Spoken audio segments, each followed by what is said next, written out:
hurricane coming in. Oh, Cybertrucks getting canceled. All kinds of stuff. I don't know. It just feels like a Tuesday in October. Actually, it does not feel like a Tuesday in October. no, that's the whole thing. It doesn't feel like a Tuesday in October. I don't know. Why is that? I don't know. What else? I mean, I thought a Tuesday in October was just supposed to be one of the most hostile days on the whole planet. You know what October I mean? Tuesdays feels like October the new Tuesday. Easy Listening album by Al Kutri and the Troublemakers. That's right. October Tuesdays. That could be an album. It could be a band. It could be a lot of things, actually. I know. Yeah, I know. It does feel like easy listening, though. Man alive. I feel it coming in. Someone make the Spotify playlist. You know what I mean? Like October Tuesday. Tuesdays. I could get down with that. Hey, look. Speaking of things that are happening on a Tuesday, well, kind of starting on a Tuesday-ish. ASOTU CON 2025. Oh. Put the graphic up. Let's show the people. Show the people. The pre-sign-up, the first to know list has been growing steadily for the last 60 days.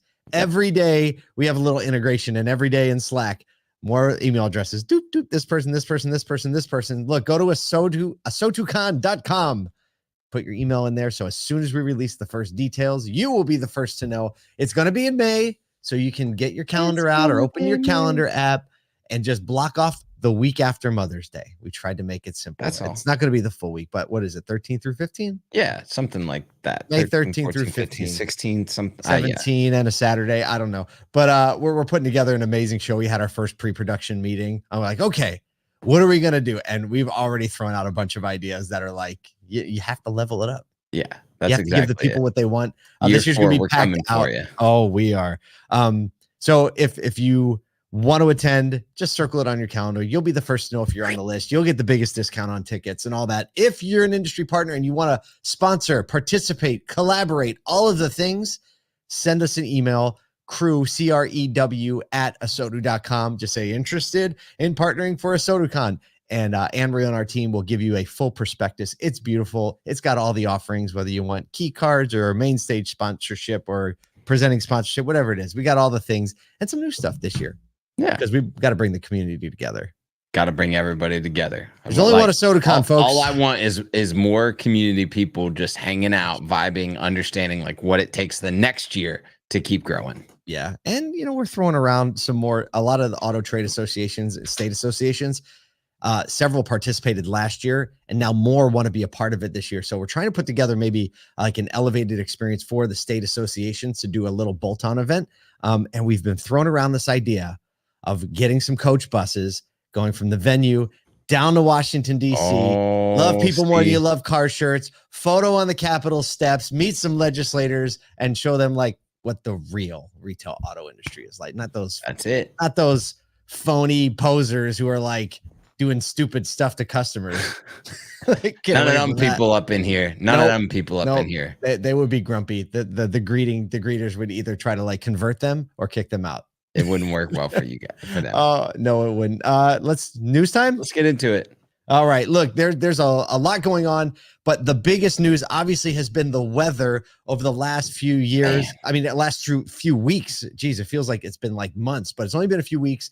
Obviously, Hurricane Helene crushed the Florida Gulf Coast, certain areas of it, and then went up through South Carolina areas of it, North Carolina. A lot of people still very struggling. And now here comes Milton, barreling down, kind of it appeared out of nowhere, and now it's a category 4, I think, as of this morning. Probably going to be a 3 when it hits, but basically the Florida dealerships across Tampa Bay and the Gulf Coast preparing for massive impact, massive evacuations in Florida. People are just getting out. Dealers like the Morgan Auto Group and Potamkin Automotive, Potamkin, are closing stores early, initiating staff safety protocols in big time store preparation. CEO Teddy Morse of Ed Morse Automotive Group is preparing for significant damage. He's saying, expecting it to be severe. Quote, "This isn't a scenario where you say, wow, I hope everything's okay." It's not going to be okay. So very clean and direct, no questioning in this language. He emphasized ensuring every eligible vehicle is floor planned, because if they're not on the floor plan, what's the punchline to that?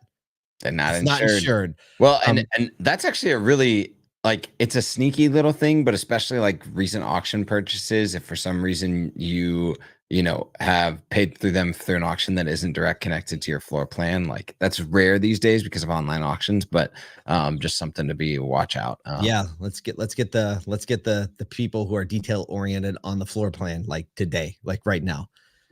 It's one of the things that you just don't think about in a lot of these scenarios is the edge cases of like areas that don't have as much like resources or access to people that can help out and things like that. And like, yeah, you've got big cities in this area, Tampa, Fort Lauderdale's, Orlando, things like that. But there are a lot of fringe cities with dealerships. Absolutely. Are going to be probably impacted more just because of their access to local resources and people help, higher ground, people to move cars. Yep, exactly. So like there's these are a couple stories that kind of like tail on. We got a hurricane theme today. So Hurricane Helene destroyed 672 of Ken Ganley Kia's inventory, like wiped that sucker out.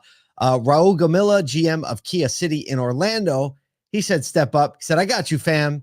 And basically he sold 100 new and 25 pre-owned Kias. Wow. So he could send that inventory there and that they could, have some inventory to sell. So basically Gomila got through Hurricane Andrew back in 92. And he's like, look, I understand the devastation and I just felt compelled to help. And Ganley said, this kind of kindness just doesn't happen. It doesn't exist. I mean, I'm blown away. We got to get him one of these shirts. Come on. It does. You just haven't seen enough of my boy Raul. He's already living this. He just didn't even know it. We got to get a hold of him. Let's make a note. Let's get him a shirt. It's the right thing to do when the store is in need. And so that just happened. And man, what's going to happen to those cars? Like, did they just make it to the Gulf Coast? Right? Think about the way this works. Like, oh, the new Kias are here. Oh, let's get them out of here as fast as possible. So it'll be interesting to see what happens. But like this has to, I don't know what has to happen. I just am moved by the act of like selflessness. Yeah, it's really, really and this is what I think you just don't hear about that often. And kudos to Auto News for finding this story, seeking it out, because these are the stories that us as an industry need to be sharing more often, that it's not just consumers, but it's inside the industry that we have a massive amount of people that uniquely care for communities, right? Because those 125 cars isn't just the ability to sell, it's also the ability for local consumers who maybe have flood vehicles or issues because of all of the storms to buy them, right? There's like a twofold case here that they are impacting much further down the line than just like, oh, a salesperson can sell a car, which is also important to feed their family. Like you think about the trickle down of all of the people impacted by just getting another 125 car. Like, come on now. Without a doubt. We have some show notes coming in now from our producer, Nathan. He says Ganley is delaying the shipments until Milton passes through. So good news. The cars aren't on site on the Gulf Coast. They're waiting in Orlando. They're going to move to the coast once this storm is passed. So that's a good thing. I just want to set here. Let's just make a marker in the show right now. We need to do something right now. To our friends at Automotive News, Jamie Butters, Dan Shine, who work every day to get these stories out. We and the ASOTU community want to thank you for your good work, because if you didn't do it, we wouldn't have anything to put a bullhorn behind and try to tell more people about it. So I think, look, if you haven't, show Automotive News some love. There you go. Get a subscription, follow them on LinkedIn, send them an email, send them funny pictures, like whatever you want to do. They have great sense of humor, funny by pictures. The way. Yeah, we just wanted to thank you guys. I get to hang out with them on Thursday night, and I'll make sure and let them know on behalf of the industry. The men and women over there are just crushing it. And like, listen, it's easy to take it for granted. It's a lot of hard work to put this out every single day. And like, you just wake up and it's there. Guess what? It doesn't magically happen. Just like this show. Okay, so moving on with the hurricane theme. EV owners, right? We got EVs and hurricanes. How do those two things coincide? We're learning more, right? It's the first couple cycles with a lot of EVs on the road. So basically, there's a unique set of circumstances that you should be aware of if you have an EV during a hurricane, especially near a coastal area. Whether you stay or evacuate. Obviously, this is kind of general knowledge. Don't park your EV in an area prone to flooding. However, the thing you really do need to worry about is that salt water and batteries really don't get along. Right. So if your EV is submerged up to the battery pan or beyond in salt water, do not drive it. Do not get in it. Call your OEM or look in your manual or search it. Call your insurance company because that thing could definitely, the corrosion could happen fast, connect wires, and that thing will be a fireball. However, if that doesn't happen, now you can use your EV to power your home appliances. It's a safe source of power, basically. So make sure EV's charged. If you evacuate, make sure you're charged. It's common knowledge. And people are like, well, what about the gas? Well, guess what? If you're stuck in traffic and you're not moving anywhere, you're not burning any power. Nothing. Yep. So it's actually an kind advantage. of an interesting difference. Yeah. With that high traffic evacuation stuff. Yep. And of course, don't forget to bring your 110 volt adapter. Right. Yes. So you can plug it into Aunt Susie's house if you're staying like right into the little like one next to the bird feeder out on the front porch. You charge it. Yeah. Yeah.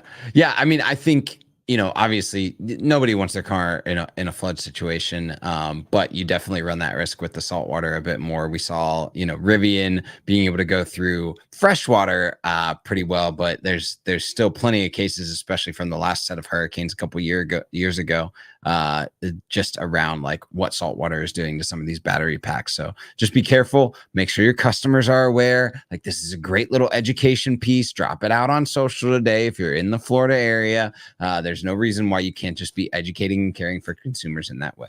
Why not? And speaking of EVs and insurance, segue time. This is interesting because you had an insight on this yesterday. All right, so it actually is real news, but Cybertruck owners have faced multiple challenges in 2024, including cleaning their new trucks, rusting issues, and 5 recalls. Now, insurance complications are adding to their woes as some drivers report policy cancellations. So check this out. Geico did confirm that some Cybertruck owners received non-renewal notices to the vehicle not meeting underwriting guidelines. They cited Cybertruck's heavy weight and challenges with repair part availability as reasons for some policy cancellations. Most of the issues were in New York and Kansas, though other regions were reporting better experiences. Geico is seemingly still unwilling to insure the vehicles under commercial plans, saying some customers may have received notices stating that private passenger automobile insurance would not be renewed for this vehicle. However, policies for this vehicle have always been available through our commercial insurance division. So, yeah, but this is definitely like just as a note, insider knowledge confirmed from an underwriter in Geico, like, they're not renewing any. You said that to me yesterday. You were like, hey, I've heard this thing that maybe they're not. And then this morning we wake up to this and it's a real thing. I guess it makes sense that it's, covered under commercial policies. They're used to covering heavy vehicles. It's just basic physics, right? A heavier vehicle is going to do more damage, not even to the vehicle itself, but the biggest concern is to all the things around the vehicle. And so I guess it's just another level of complexity. I'm sure someone will fill the gap, or Tesla will figure out how to fill the gap. Tesla's all about insuring their own vehicles. I can tell you that right now. They are. I mean, it's a good idea, so especially if you can't get it through Geico anymore. I know, but you know what I mean? If you have a Cybertruck, you're kind of one of the people that are willing to pay to play anyway. Just kind of do anything. Yeah. So I don't know. Hey, we're willing to pay to play. That's why we're here. That's why you're here. Listen, you're out there. Help some people that are in need. Take care of some people that just need their car fixed. And by all means, take care of the people.